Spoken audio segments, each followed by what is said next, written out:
Listen to this crazy thing. Ready for this crazy thing? You can shut the door. Crazy thing is... Oh, leave it open, leave it open. She's coming in. Here's the crazy part. The crazy part is that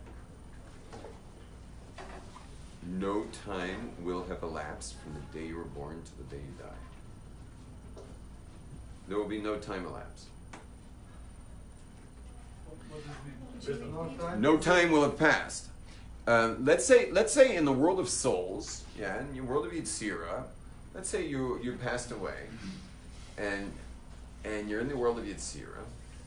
Well, all of us have passed away many times, but let's say you passed last time you passed away, and you were in the world of Yetzirah, and then you got a neighbor there who's someone on the same level as you in that vibrational frequency, and it's again, it's whatever you can handle there. I mean, it all depends on the garments of your experience in this world and whatever. So you're with that neighbor.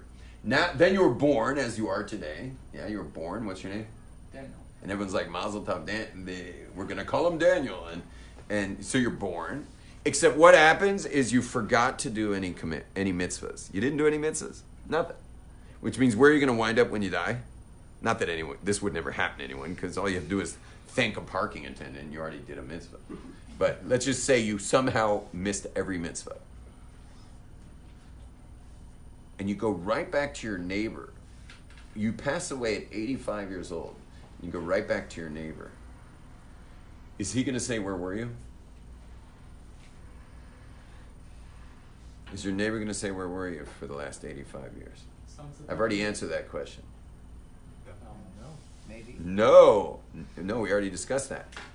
No, you never disappeared. You were never gone. Like I said, souls don't have There's no time there. There's no time there. And which means really then there was no time here. Meaning we're just inside a capsule. And we're in a figment of God's imagination. This is a divine vibrational simulation. And what's really cool is quantum physics actually corroborates on this. Meaning this is what Kabbalists have always known for 1,000 years, but now with quantum physics, we now know everything is really vibrational. Everything's just moving vibrationally, including my English right now. This isn't English, this is math. That math hits your eardrum, the eardrum takes it to the neurons, and neurons fire or don't fire based on the default mode network's ability to have everything it's ever heard in the past in order to help you navigate the English. Your brain's a great calculator in real time, which is really fabulous. And how I'm able to speak in real time is totally crazy because I can't even do basic math. So how am I possibly sending out all these vibrational energies into the room, which is purely math? Like, for example, if this is an A, this is 440 oscillations per second. So that's just 440 hitting your eardrum.